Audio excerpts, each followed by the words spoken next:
మన ప్రభువును లోకరక్షకుడైన యేసుక్రీస్తు నామములో మీకందరకు శుభములు వందనాలు తెలియజేస్తున్నాను. ఈరోజు ఒక అమూల్యమైనటువంటి సందేశాన్ని మీ ముందుకు తీసుకురావడానికి పరిశుద్ధాత్మ దేవుడు నా హృదయంతరంగములో ప్రవేశపెట్టినటువంటి భారాన్ని బట్టి తండ్రిన దేవునికి కృతజ్ఞతాస్తుతులు చెల్లిస్తున్నాను. ఈ వాక్యాన్ని వీక్షిస్తున్న మీకందరికీ కూడా హృదయపూర్వకమైనటువంటి మరొకసారి వందనాలతో మరి ఈ సందేశాన్ని మీ మధ్యకి తీసుకురావడానికి నేను ఇష్టపడుతున్నాను.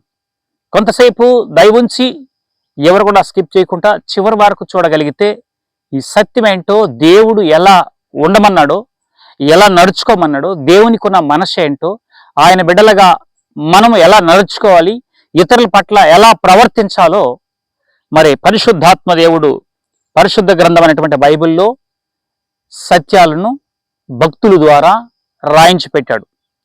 మొట్టమొదటిగా ఈరోజు ధ్యానాంశము ఒకరితో ఒకరు ఎలా ఉండాలి, ఎలా ఉంటే కుటుంబము బాగుపడుతుంది, ఎలా ఉంటే సంఘము అభివృద్ధిలోకి వస్తుంది, ఎలా ఉంటే గ్రామాలు అభివృద్ధిలోకి వస్తాయి, ఎలా ఉంటే జిల్లాలు, ఎలా ఉంటే రాష్ట్రాలు, ఎలా ఉంటే దేశాలు బాగుపడతాయో, అందరూ ఎలా ఉంటే ఐక్యతగా ఉంటుందో, ప్రభు అయిన యేసుక్రీస్తు వారు ఈ లోకానికి వచ్చిన తర్వాత యావత్ ప్రపంచానికి ఆయన నేర్పినటువంటి ఆ నీతేంటో, ఆయన బోధించిన సత్యమేంటో నేను మీకు తెలియజేయబోతున్నాను.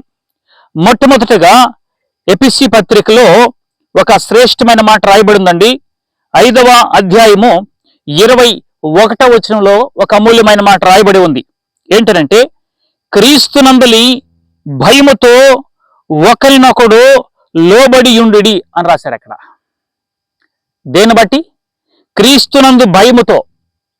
దేవుని భయము నీకుంటే ఒక వ్యక్తిని ఏం చేస్తావంటే, నీవు ఒక వ్యక్తికి లోబడతావు, పెద్దల్ని గౌరవిస్తావు. చిన్నలు మొదలుకొని పెద్దల వరకు అందరినీ ప్రేమిస్తావు, గౌరవిస్తావు. నీ ఆలోచనలో, నీ మనసులో ఎవరి మీద చెడి ఆలోచనలు ఉండవు, చెడ్డ అభిప్రాయం నీలో కలగదు. ఎందుకనంటే వాక్యంలో క్రీస్తునందుల భయము నీలో ఉన్నప్పుడు నీవు కూడా ఇతరులకు లోబడే వ్యక్తిగా నీవు ఉంటావు. దేవునికి స్తోత్రం కలుగును గాక.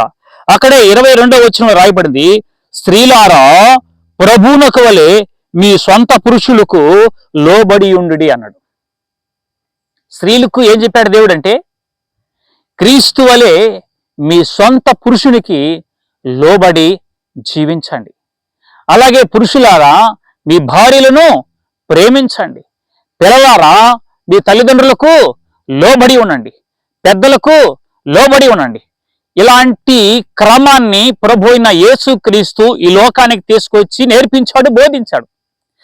యావత్ ప్రపంచమంతా కూడా ఈ సత్యాన్ని వినగలిగితే ఏ ఒక్కరిలో కూడా భేదాలు కనబడవు, మత భేదాలు కనబడవు. ఏమండి, ఇతరులు చంపుకునేటువంటి పరిస్థితి రాదు. ఇతరుల్ని గౌరవిస్తావు, ఇతని మతస్థులను గౌరవిస్తావు, ఇతర కులస్థుల్ని ప్రేమిస్తావు, అందరినీ సమానంగా చూస్తావు. కాబట్టి దేవుని భయం ఎవరిలైతే ఉంటుందో వారు అందరినీ ప్రేమిస్తారు, అందరినీ క్షమిస్తారు, అందరినీ ఆదరిస్తారు. కానీ యేసుక్రీస్తు ప్రభు ఏం నేర్పించాడనంటే, ఒకరికొకరు లోబడి ఉండండి. భార్య అయితే భర్తకు లోబడి ఉండాలి, సంఘమైతే సేవకునికి లోబడాలి. ప్రజలందరూ సృష్టికర్త అయిన దేవునికి లోబడి, దేవుడు ఏం చెప్పాడో, ఏం చెప్తే ఆయన ఏం చెప్పాడో మనం ఏం చేస్తున్నామో సమస్తాన్ని ఈ వాక్యము ద్వారా మరి దేవుడు నా ద్వారా మీకు బోధిస్తున్నాడు. దయవుంచి ఏ ఒక్కరు కూడా మంచి ఆలోచనతో, ఒక మంచి అభిప్రాయంతో ఈ వాక్యం నీకు వినగలిగితే దేవుడు నీతో సూటిగా మాట్లాడతాడు. దేవుని బిడ్డ, దేవుని సేవకుడా, దేవుని సంఘమా, సమాజమా, ప్రభువుని ఎరైనటువంటి లోకమా, ఈ సత్యాన్ని గ్రహించాలని నేను కోరుకుంటున్నాను. నా దేవుడు కూడా కోరుకుంటున్నాడు. దేవునికి స్తోత్రం కలుగును గాక. రెండో విషయము ఆలోచన చేద్దాం. మొదటగా ఏంటనంటే, ఒకరికొకడు లోబడి ఉండుడి అని గ్రంథంలో రాయబడి ఉంది. రెండోది ఏంటంటే, గలతీయులకు రాసిన పత్రిక 6వ అధ్యాయము 2వ వచనంలో ఒక మాట రాయబడి ఉంది. ఒకని భారములనొకడు భరించి అని అన్నాడు. ఒకడు ఏమైనా బాధలో ఉంటే వాని దగ్గరికి వెళ్ళి వాడిని పరామర్శించి, వాడు ఏ బాధలో ఉన్నాడో, ఏ కష్టంలో ఉన్నాడో వాడిని పరామర్శించి నీవు చేయగలిగింది వీలైతే చేసి వాడిని ధైర్యపరచాలండి. ఈ ఉదయకాలం నేను ఒక కుటుంబానికి నేను వెళ్ళానండి. ఆ కుటుంబంలో కుటుంబ యజమానుడు చనిపోవడం జరిగింది. ఆ ఇంటికి నేను వెళ్ళినప్పుడు వాళ్ళని కొన్ని మాటలు చెప్పి వాళ్ళని బలపరచడానికి దేవుడు నాకు సహాయం చేశాడండి. ఈ మనసు నాకు దేవుడే అనుగ్రహించాడు. దేవునికి స్తోత్రం కలుగును గాక. అయితే ఇక్కడ వాక్యంలో ఏం రాయబడిందంటే, ఒకని భారంలో ఒకడు భరించి ఇలాగూ క్రీస్తు నియమమును పూర్తిగా నెరవేర్చండి. ఒకని భారాన్ని ఒకడు ఒకని బాధను ఒక్కడ కానీ అర్థం చేసుకోగలిగితే కుటుంబాలు, సంఘము, సమాజము, ప్రపంచం అంతా బాగుంటుంది. ఆ సత్యానండి క్రైస్తవులు బోధించేది. క్రైస్తవులు లోకానికి ఏం బోధిస్తారంటే, లోకములు అందరూ ప్రేమ కలిగి ఉండాలని, అందరూ ఐక్యతగా ఉండాలని, అందరూ నిజ దేవుడిని తెలుసుకోవాలని, అందరూ కలిసి మెలిసి ఒక తల్లి బిడ్డలుగా బ్రతకాలన్నదే క్రైస్తవులు ఉన్నటువంటి ఒక భారము. యేసు క్రీస్తు ఈ లోకాన్ని తీసుకొచ్చినటువంటి ఒక ఆజ్ఞ. దేవునికి స్తోత్రం కలుగును గాక.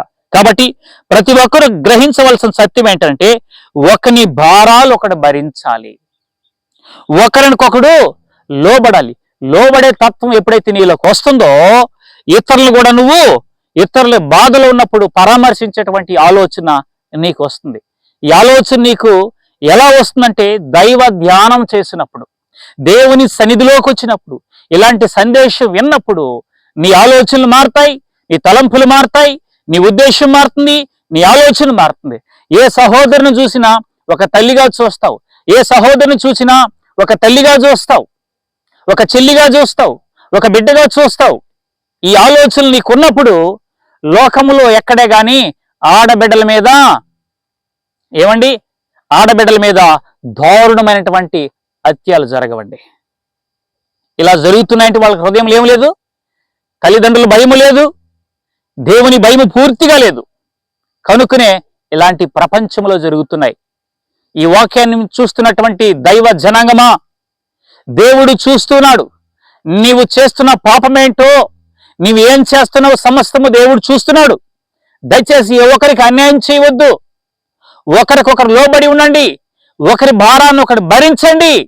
ఇలాగా క్రీస్తు నియమం పూర్తిగా నెరవేర్చండి అని యేసుక్రీస్తు ప్రభు ఆయన భక్తులుగా, ఆయన బిడ్డలుగా, ఆయన శిష్యులుగా దేవుడు మాకు నేర్పించాడండి. ఈ సత్యాన్ని నేను మీకు ఈ సోషల్ మీడియా ద్వారా నేను మీకు తెలియజేస్తున్నాను. దేవునికి స్తోత్రం కలుగును గాక. మూడో విషయాన్ని కూడా నేను మీకు క్లుప్తంగా చెప్పడానికి ఇష్టపడుతున్నాను. మూడో విషయం ఏంటంటే, ఎఫెసీ రాసినటువంటి పత్రిక 4వ అధ్యాయము 32వ వచనంలో అక్కడ కూడా ఒక మాట రాయబడి ఉంది. జాగ్రత్తగా చదువుకుందాం, ధ్యానం చేసుకుందాం, అర్థం చేసుకుందాం. ఒకని ఎడల ఒకడు దయగలిగి, ఏం చెప్పాడు ప్రభు యేసుక్రీస్తు? ఒకరి ఎడల ఒకరు దయగలిగి కరుణాహృదయులై, ఎలాంటి హృదయము? కరుణాహృదయులై క్రీస్తునందు దేవుడు మిమ్మును క్షమించిన ప్రకారము మీరును ఒకరినొకరు క్షమించండి. యేసుక్రీస్తు ప్రభువారు, చాలా మంది జ్ఞానం లేనటువంటి వారు అని చెప్పాలి, తప్పదు. జ్ఞానం లేనటువంటి వారు నన్ను అడుగుతుంటారు, ఏమండి యేసు ప్రభు దేవుడు అని అంటున్నారు, ఆయన దేవుడే కానీ వాళ్ళనే భాష అంటున్నారు, ఆయన దేవుడై ఉంటే సిలువ మాన మీద ఇలాగ హింసిస్తున్నా, ఇలాగ ఉమ్మివేస్తున్నా, దూషిస్తున్నా, ఆయన దిగి వచ్చి ఒక అద్భుతం చేసి దిగి నేనే దేవుడు నిరూపించుకుంటే అందరూ మారతారు కదా, అందరూ ఆయన తెలుసుకుంటారు కదా అని జ్ఞానం లేనటువంటి వారు నన్ను అడుగుతూ ఉంటారు. వాళ్ళకందరికి నేను చెప్పే మాట ఒకటే, యేసు ప్రభు అలా చేయడానికి ఒక నిమిషము చాలు. ఆయన ఉద్దేశం అది కాదు. తండ్రి అయిన దేవుని దగ్గర నుంచి ఆయన ఒక నిబంధన కలిగి భూమి మీదకి వచ్చాడు. ప్రజలందరూ పాపములో మునిగిపోయినారు, ప్రజలందరూ ప్రేమ లేదు, ప్రజలందరికీ ప్రేమ అనేది కరువైపోయింది. ద్వేషాలు పెరిగిపోయినాయి, పగలు పెరిగిపోయినాయి, కక్షాలు పెరిగిపోయినాయి, ఒకరిని చూస్తే ఒకరు ఓడవలేనటువంటి పరిస్థితి. ఇవంతా మానవుడు హృదయములో అల్లుకుపోయినాయి. అయితే నా ప్రభు అయిన యేసుక్రీస్తు మానవ రూపము ధరించి ఒక సాధారణమైన మనిషిగా ఈ లోకానికి వచ్చి తన్ను తాను తగ్గించుకొని రిక్తులుగా చేసుకొని దేవునితో ఆయనకిచ్చిన మాట నెరవేర్చడానికి భూమి మీదకి వచ్చాడు.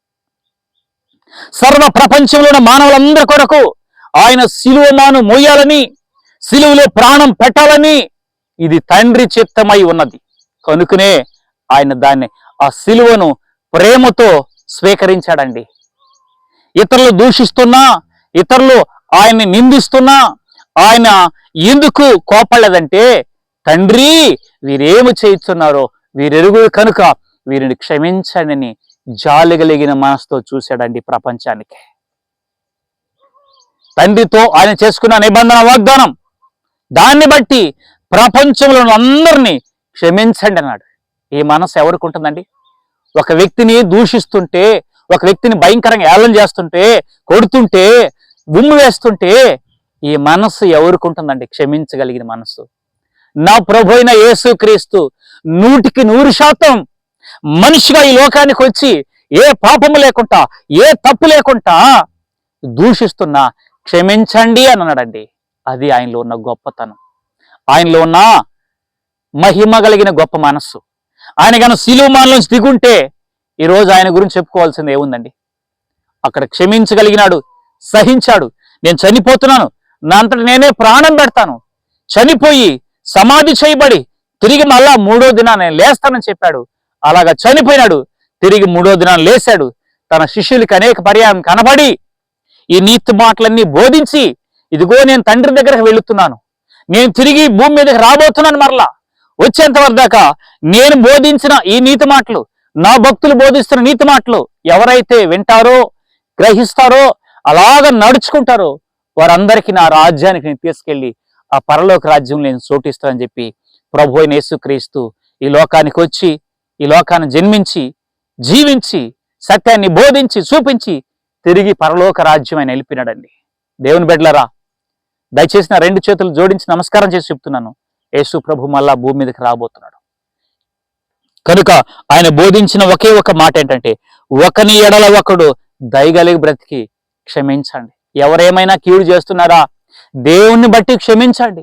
దేవుడు మిమ్మల్ని క్షమించాడు కదా, మీ పాపాలు దేవుడు క్షమించాడు కదా, మీ అపరాధాలు దేవుడు క్షమించాడు కదా. దేవుని కొన్న మనసు అదే కదా. కాబట్టి ఆయన్ని ధరించుకున్న మనము, ఆయన బోధిస్తున్న మనము, ఆయన అడుగుజాల్లో నడుచుకున్న మనమందరము కూడా క్రైస్తవులమే కాదు, ఏ ప్రపంచంలో ఉన్న, భారతదేశంలో ఉన్న అన్ని రాష్ట్రాల్లో, అన్ని దేశాల్లో, జిల్లాల్లో, భూమి వ్యాప్తంగా సర్వ ప్రజలందరికీ తెలియజేసే సత్యం ఏంటంటే, నా ప్రభు క్షమించమన్నాడు. కనుకనే మేమందరము కూడా క్షమిస్తున్నాం. ప్రతి మనుషులందరూ కూడా క్షమించగలిగిన మనస్సు ఉంటే ఈ దేశానికి ఆ దేశానికి యుద్ధాలు జరుగుతాయా? ఈ గ్రామానికి ఆ గ్రామానికి గొడవలు జరుగుతాయా? సంఘానికి సంఘాని మధ్య భేదాలు ఉంటాయా? మత భేదాలు ఉంటాయా? ఏది ఉండదు. ఎందుకు వస్తున్నాయంటే క్షమించగలిగిన మనస్సు లేదు కాబట్టి. నేను గొప్ప అంటే నేను, నేను గొప్ప అంటే నేను, ఈ మనస్సు ప్రతి ఒక్కరిలో ఉంది కనుకనే సత్యం అర్థం కావట్లేదు. నా ప్రియమైన దేవుని బిడ్డలారా, అందరూ రండి, కూర్చుందాం. మనమందరం మనుషులము. జాలి కలిగిన మనసుతో దేవుడు ఏం నేర్పించాడో అన్ని గ్రంథాలు తిరగేద్దాం, చదవదాం. సృష్టికర్త అయిన దేవుడు ఎవరో అని తెలుసుకుంటే అందరూ శాంతి సమాధానంగా ఉంటారు. అందరూ ఆ సృష్టికర్త అనే దేవుడు ఎవరు తెలుసుకుంటే ఏ చెడ్డ ఆలోచనలు ఉండదు, ఏ మతభేదాలు ఉండవు. ఎవరిని చూసినా ప్రేమిస్తావు, ఏ సహోదరుని చూసినా చెల్లిగా తల్లిగా భావిస్తుంటావు. యేసుక్రీస్తు ఇదేనండి నేర్పించాడు. ఆయన భక్తులు ఇదే నేర్పించారు. నేటి తరంలో ఉన్న ఆయన బిడ్డలుగా మేము ఇదే ప్రపంచానికి నేర్పిస్తున్నాం, బోధిస్తున్నాం, అనుసరిస్తున్నాం. దేవుని ప్రేమను బట్టి దేవుడు మాకు నేర్పించాడండి. కనుక మరి 4వ విషయాన్ని నేను మీకు తెలియజేస్తున్నాను. 4వ విషయం ఏంటంటే, హెబ్రీలు రాసినటువంటి పత్రిక, దేవునికి స్తోత్రం కలుగును గాక, హెబ్రీలు రాసిన పత్రిక 3వ అధ్యాయము 14వ వచనంలో ఇలాగ రాయబడి ఉంది. నా దేవుడు భక్తుల ద్వారా రాయించబడినటువంటి మాటలు నేను మీకు తెలియజేస్తూ ఉన్నాను. పాపము వలన కలుగు భ్రమచేత మీలో ఎవడనో కఠినపరచుకుంటున్నట్లు నేడు అనబడు సమయముండగానే ప్రతి దినమును ఒకనికొకడు బుద్ధి చెప్పుకునండి. బుద్ధి చెప్పుకోండి. నేను ఈ మధ్య ఒక యవనస్తుడిని దారిలో వెళ్తున్నప్పుడు చాలా వేగవంతంగా బండిలో వెళ్తున్నాడండి. నేను చెప్పాను, అరే బాబు కాస్త నెమ్మదిగా పోనాయనా, రోడ్డు బాగాలేదు కదా, ఇంత స్పీడ్ వెళ్తే ఎలాగని నేను మాట్లాడినప్పుడు ఆ యవన సహోదరుడు అంటాడు, నా ఇష్టమండి, నా బండి నా ఇష్టం వచ్చినట్టు తోలుతాను, మీరెవరండి అడిగేదానికి అన్నాడు. నేను మరి మాట ఏం మాట్లాడలే. ఎందుకనంటే ఆ సహోదరుడికి తెలియదు. ఈ సత్యం తెలిస్తే ఆ మాట అంటాడా? దేవుని భయం ఉంటే ఆ మాట అంటాడా? తల్లిదండ్రుల భయం ఉంటే ఆ మాట అంటాడా? అంటున్నాడంటే ఆయనకి దేవుని భయము లేదు, పెద్దల భయము లేదు, తల్లిదండ్రుల భయము లేదు, మరి ఈ సత్యం వినగలిగిన మనసు కూడా లేదు, కనుకనే ఈ మాట అంటున్నాడు. అయితే దేవుడు నన్ను క్షమించమన్నాడు కాబట్టి నేనేం మాట్లాడు నాయనా, నీ కొరకే చెప్తున్నాను నాయనా అని అన్నప్పుడు ఇనేనట్టుగా నువ్వేదో నాకు చెప్పేది అన్నట్టుగా చాలా ఇదిగా వెళ్ళిపోయినాడు. సరే పోని, నా ధర్మము నేను నా దేవుడి దగ్గర ఏం నేర్చుకున్నానో, నా దేవుడు ఏం బోధించాడో, ఏమి నాకు నేర్పించాడో ఆ సత్యాన్ని నేర్పిస్తున్నాడు. నేను మీకు నేర్పిస్తున్నాను. నా ప్రియమైన దేవుని జనాంగమా, దేవుని స్వరూపమందు దేవుని పోలిక చొప్పున నిర్మించిన యావత్ ప్రపంచంలో సర్వ ప్రపంచంలో మనుషులందరికీ నేను తెలియజేసే సత్యం ఇదేనండి. ఒకరినొకరిని క్షమించుకుందాం, ఒకరినొకరిని ఆదరించుకుందాం, ఒకరికొకరు బుద్ధి చెప్పుకుందాం. ఇదేనండి దేవుడు నేర్పించాడు. ఒక వ్యక్తి ఏమైనా పొరపాటు చేస్తుంటే అతని దగ్గరికి వెళ్ళి, నాయనా ఇది తప్పు, ఇలా చేయకూడదు అని 1-2 సార్లు వెళ్ళి అతనికి మనం బుద్ధి చెబుదాం, చెడు అలవాట్ల నుంచి విడిపించుదాం. దేవుని ఆశీర్వాదాలు ఆ వ్యక్తి కూడా ఉంటాయి. ఆ వ్యక్తి కూడా మారు మనసు పొందుతాడు, సత్యం తెలుసుకుంటాడు, నీతిగా బ్రతుకుతాడు, నిజాయితీగా బ్రతుకుతాడు, సమాజానికి ఉపయోగపడే వ్యక్తిగా తయారవుతాడు. అదే యేసు ప్రభు నేర్పించింది. ప్రతిరోజు ఒకరికొకడు బుద్ధి చెప్పుకోండి. బైబిల్ గ్రంథంలో వాక్యాలు ఉన్నాయి, నీతి మాటలు ఉన్నాయి, చదవండి, తెలుసుకోండి, దేవుడు ఏం చెప్తున్నాడు గ్రహించండి. దేవునికి లోబడి, పెద్దలకు లోబడి జీవించినప్పుడు నీవు ఆశీర్వదించబడతావు, నీ కుటుంబం ఆశీర్వదించబడుతుంది. నువ్వు చేస్తున్న ప్రతి ప్రయత్నము కూడా నా దేవుడు దీవించడానికి సిద్ధంగా ఉన్నాడు. దేవునికి స్తోత్రం కలుగును గాక. మరి 5వ విషయం నేను మీకు తెలియజేయబోతున్నాను. 5వ విషయం ఏంటంటే, కొలస్సీయులకు రాసిన పత్రిక 3వ అధ్యాయము, కొలస్సీయులకు రాసిన పత్రిక 3వ అధ్యాయము 14వ వచనం నేను మీకు చదివి వినిపించబోతున్నాను. దేవునికి స్తోత్రం కలుగును గాక. వీటన్నిటిపైన పరిపూర్ణతకు అనుబంధమైన ప్రేమను ధరించుకోండి. ఈరోజు ఇదే కొదువైపోయిందండి. ప్రేమ అనగానే ఏదేదో ఆలోచన చేస్తున్నారు. కాదండి, ప్రేమ అని అంటే ఇతరుల పట్ల క్షమించగలిగిన మనసు, ఇతరుల్ని జాలిగా చూసే మనసు, ఇతరులు బాధలో ఉంటే దగ్గరికి వెళ్ళి జాలి చూపించి వారిని ఆదరించి, వారు ఏదైనా ఇబ్బందుల్లో ఉంటే నీ చేతనైనంత మట్టుకు సహాయం చేయడమే ఇదేనండి ప్రేమ. ఈ ప్రేమ కలిగి ఉంటే సమాజం అంతా కూడా బాగుపడుతుంది. అందరూ ఒక అన్నదమ్ముల వలె, ఒక తల్లి బిడ్డల వలె ఐక్యతగా ఉంటారు. అదే దేవుడు కోరుకుంటుంది. కనుక ప్రతిరోజు ఏం చేసుకోమన్నాడు దేవుడు? ఒకరికొకడు బోధించుకోండి అన్నాడు, ఒకరికొకడు హెచ్చరిక చేసుకోండి అన్నాడు, ఒకరికొకడు బుద్ధి చెప్పుకోండి అన్నాడు, ఒకని ఒకడు దయగలిగి ఉండండి అని చెప్పాడు, ఒకని భారాన్ని ఒకడు భరించండి అన్నాడు, ఒకరికొకడు లోబడిమని నా ప్రభు అయిన యేసుక్రీస్తు చెప్పినటువంటి సత్యం. ఈ సత్యాన్ని బోధిస్తే ప్రపంచంలో ఉన్నటువంటి జ్ఞానం లేని వారికి మతమని నిందేశారు. ఏమండి, ఇదేదో ఒక మార్గమని, ఇదేదో ఒక వింతగా, ఇదేదో ఒక విధేయతగా చూస్తున్నారండి. ఇదేదో కాదు, ఇది మతమ కాదు, ఇది మార్గం. మారేది నీవు కాదు, నీ మనసు మారుతుంది. నీ కులం అట్లే ఉంది, నీ గ్రామం అట్టే ఉంది, నీ రంగు అట్టే ఉంది, కానీ మారేది ఏంటనంటే నీ మనస్సు మారుతుందండి. ఇదే యేసు ప్రభు నేర్పించండి. నీ అలవాట్లు మారుతాయి, నీ ఆలోచనలు మారుతాయి, ఇతరుల పట్ల నీ చూపు మారుతుంది, పూర్తిగా నీ జీవితం మారుతుంది. ఇలా నువ్వు మారినప్పుడు నీ కుటుంబమే దేవాలయంగా మార్చబడుతుంది, నీ కుటుంబమే దేవాలయంగా మార్చబడుతుంది, నీ హృదయమే దేవాలయంగా మార్చబడుతుంది. ఈ హృదయంలోకి నీ హృదయం పవిత్రంగా ఉన్నప్పుడు ఈ హృదయంలోకే దేవుడు నివాసం చేస్తాడండి. ఈ హృదయంలో దేవుడు నివాసం చేస్తాడు. ఎవరి హృదయంలో దేవుడు నివాసం చేస్తాడో వారు ప్రేమ కలిగి బ్రతుకుతారు. వాళ్ళు ఇతరులను క్షమిస్తారు, ఇతరుల్ని ఆదరిస్తారు, ఇతరుల్ని గౌరవిస్తారు. ఇతరులకి చెడు మార్గములు వెళ్తున్నప్పుడు వారికి నీతి మార్గాన్ని చూపిస్తారు.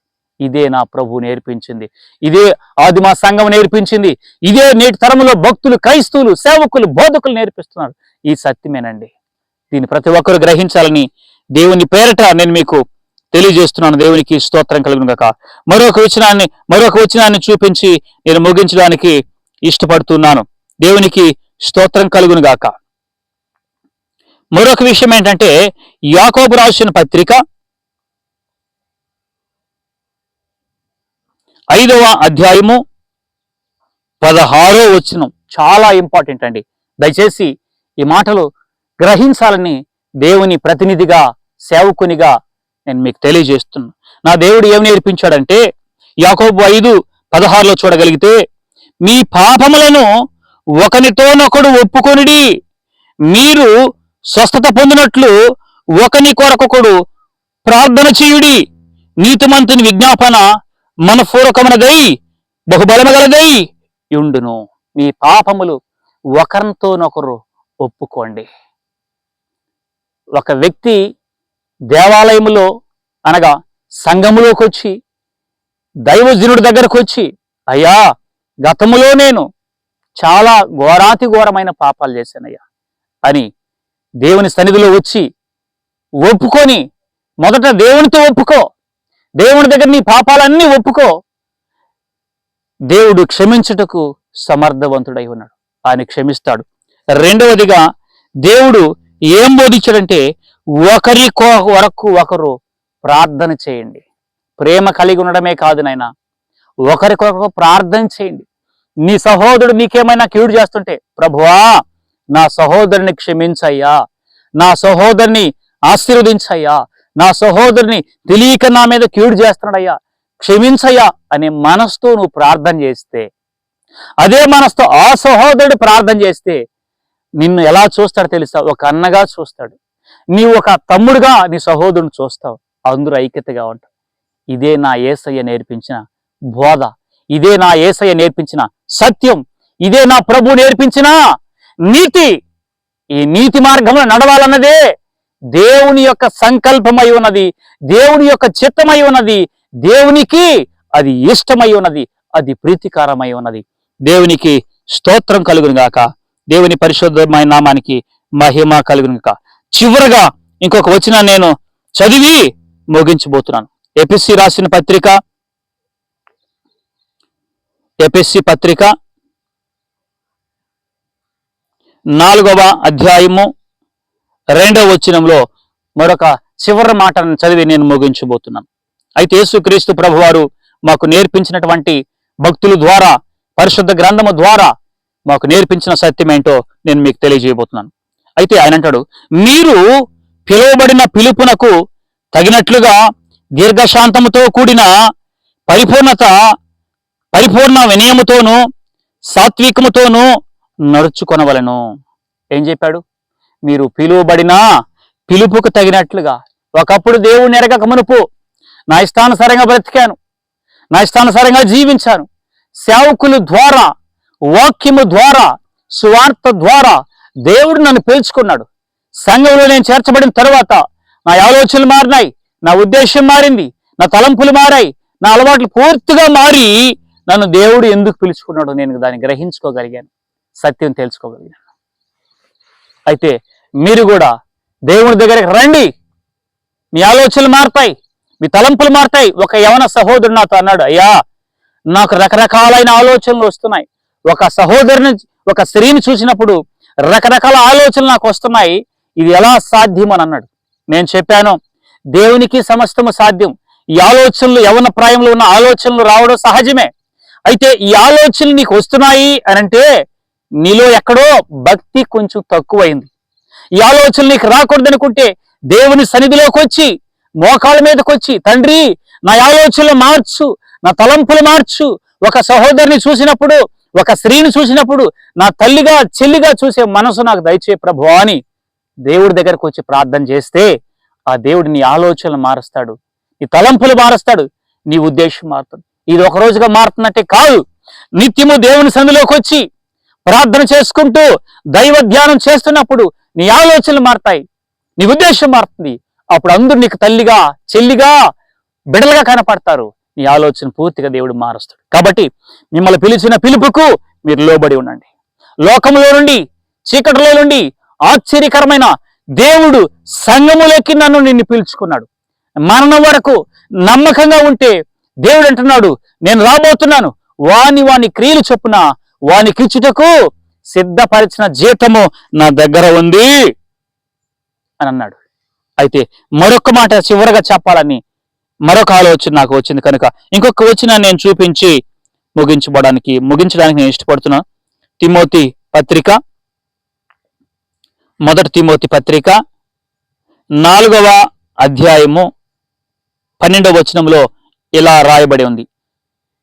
అయితే దేవుడు అంటున్నాడు, నీ యవనమును బట్టి ఎవడును నిన్ను తునీకరింపనీయకము, కానీ ఇదిగో మాటలోను, ప్రవర్తనలోను, ప్రేమలోను, విశ్వాసములోను, పవిత్రతలోను విశ్వాసులకు మాదిరిగా ఉండుమన్నాడు.